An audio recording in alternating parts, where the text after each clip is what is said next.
Hi guys, I'm Paul Wilson. I'm Anthony. And you're watching Duramax Tuners YouTube channel. We don't have a Duramax on today. No, we don't. Pretty obvious. Anthony and I are having the pleasure of driving around a 2019 Ford Raptor. Today's video, we're actually going to do a bit of a review on this truck. We've recently had it in the shop, doing some work on it, doing some tuning on it, some other things. But really, I wanted to get out with you, Anthony, who's had a lot of experience with it, some seat time in it, and talk about how does this thing drive? What is it that we like about it? What is it that we hate about it? What makes this thing cool? And maybe we'll kind of give the viewers our overall impressions of the truck. Yeah, absolutely. You know, just seeing these trucks on the road, first thing, like, they look aggressive. Don't they? The aggressive look, you can see the suspension, you see like the front bumpers brought up, just you see the shocks in the back. Like, first thing you definitely notice is you hear them. First of all, you hear them flying by, and definitely like just the aggression and how the truck looks. They do. Now I know within the Raptor community, the first gen versus the second gen, the V8 versus the V6 is always something that guys are talking about. I really personally can't speak to that. I've never driven a V8 Raptor. I don't know how much better they are. What I can say is I've driven a lot of high horsepower diesel trucks, and this thing's still a lot of fun. Yeah. This thing does not make me hate gassers in any way. Yeah, absolutely. Not only is the interior phenomenal, which Ford has always been known for, great interiors, comfortable seats, huge windows, things of that nature, but yeah, this does. The suspension, like, set up for off-road, I thought it might be really soggy or be way too stiff, which is usually what we find in any sort of lift kit or off-road suspension. But that's not the case. You got your hands on the wheel here, and we're riding. We've been through some rough roads with this and a little bit of even off-road. Yeah. It's kind of like a Cadillac, man. She really is smooth on the road. It's smooth. Like, you know, you're talking about the big lifted trucks. Like, anytime somebody brings like a 6-8 inch lifted truck in, we automatically know your forearms are getting a workout. Power steering right here. Exactly. Like, this thing, you let go of the wheel stays straight.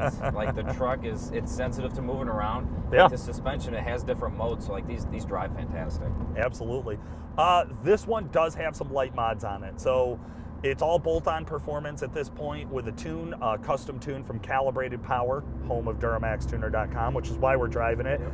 I'll do a quick rundown, and I got it written down here, so bear with me for reading, guys. But we got a K&N drop-in filter, AMS inlet tubes, AMS intercooler, high-flow cat and downpipes, extreme DI 30% over high-pressure fuel pump, and of course the Calibrated Power Easy Link tuning. Also, I believe there is a DW 440 brushless pump. Yes, there is, in the tank. Yep. Beautiful, beautiful. Anthony, you've been in on this one. Let's walk the viewers through a little bit. Why did we do these upgrades? What were the drop-in air filter? I think we all know better air filtration is always better for our trucks. Yep. Anytime we have especially a turbocharged vehicle, we want to limit any debris coming into the intake and making contact with our turbocharger. So that one's pretty obvious, but what about the AMS inlet tubes and intercooler? So on those, you know, like with any turbocharged vehicle, regardless of gas or diesel, like air and fuel is what makes these trucks what they are. And on these, like the stock intake does a great job at its power level, provides sufficient airflow, but as we command more, you know, more power, we're starting to get more fuel out of the truck, we need more of a volume of air to come through. So upgrading to the inlet tubes, the intake, you know, pair that with the air filter, and then, you know, the AMS intercooler as well. We keep the air cold and provide more of a volume of it to, you know, get the power and gains that we're after on these trucks. Gotcha. Okay, I like it. So once we're asking for more from the truck, we want it to have more output, it needs more input. Correct. That's pretty simple to me. High flow cat and downpipes, these are still CARB approved parts, and really they're all about controlling EGTs. So a couple reasons why we chose those is, you know, there's no secret on these trucks, we enable flex fuel within the tune.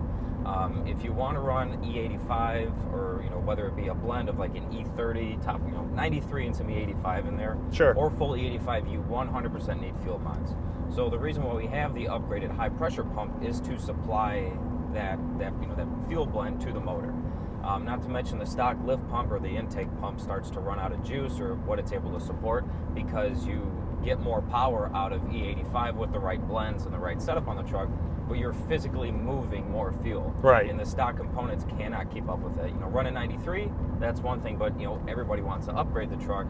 So again, as you ask more, there's other modifications needed. It's funny you bring this up, because this is something we actually talked about on the floor this morning. E85 just straight a whole tank of just E85 in this truck after our tuning's been put on it, which our tuning would be required to run that. But once you flash the tune on there, E85 will make about the same power as stock. You're not going to gain a ton of power because we are taxing that fuel system. So you need an increased pump, right? There's also a possibility to upgrade your port injectors. No big deal. We'll talk about that down the road. The other thing that we're finding is that you can get quite a bit out of these trucks on an E30, E40 blend, somewhere in there. You can max out your stock fuel system, no problem. But as soon as you want to start going beyond that, yeah, you are going to need the help mechanically or physically by swapping out some parts for some upgrades. Now, I know when we talk about this truck, one of the things everybody talks about is the acceleration. So I'm going to ask you while we're here on an empty road. There's a road coming up here. To go ahead and turn, and we're going to run down this road and give this a nice hard acceleration test. We're not timing it. We're not going to give you guys 0 to 60s. I think plenty of people provide that data. But what we will give you is some honest feedback about how this thing feels when you're out having some fun with it. Just come to a stop.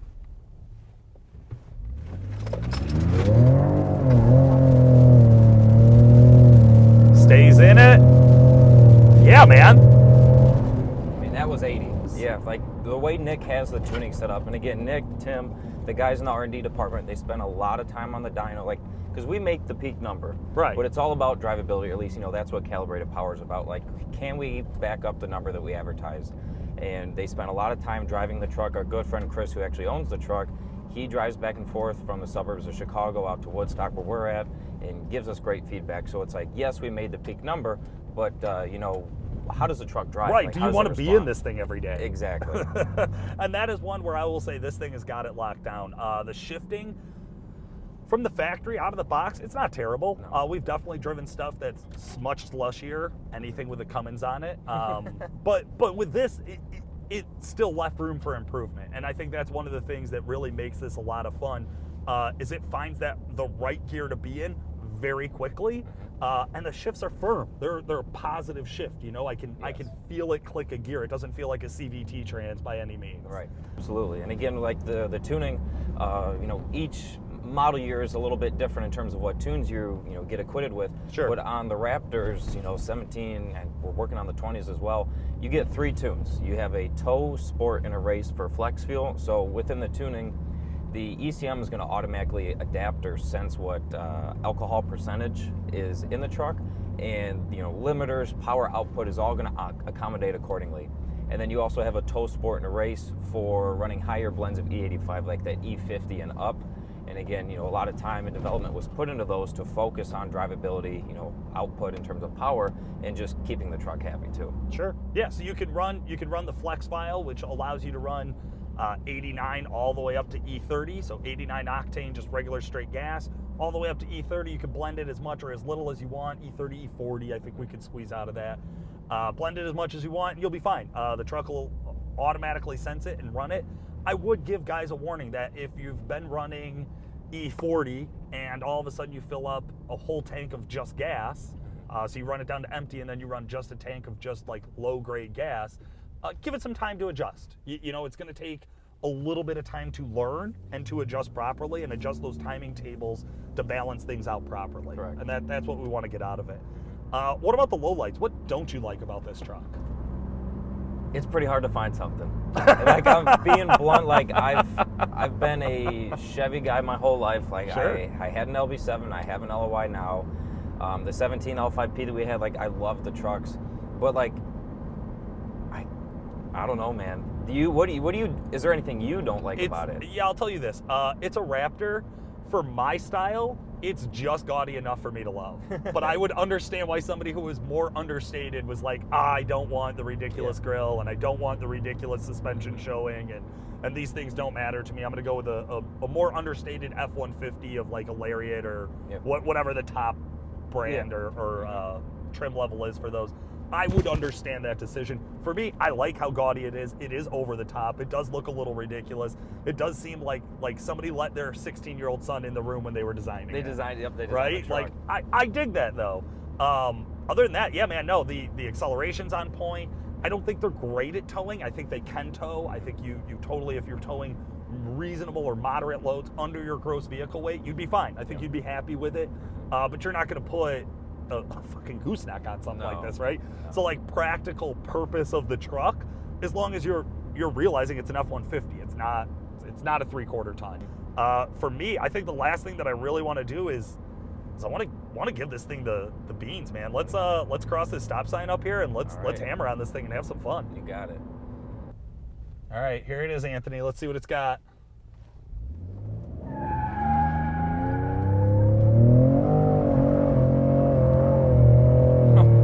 It is so much fun. You can't drive like this without a smile on your face, for real, guys. No, we're 100%. And you heard that, like, initially the tires squealed, it caught traction, and then it spun a little bit. I think we're up in probably 4th gear. Like, the torque, torque carries you forward, and like the horsepower, the torque, everything is there. The tuningers are fine. Like, the setup that's on this truck takes you to the next level, but you can still daily drive it and have it be completely reliable. It's a fun, enjoyable setup. Absolutely. Guys, for today, this has been Paul Wilson. And I'm Anthony. Thanks for watching.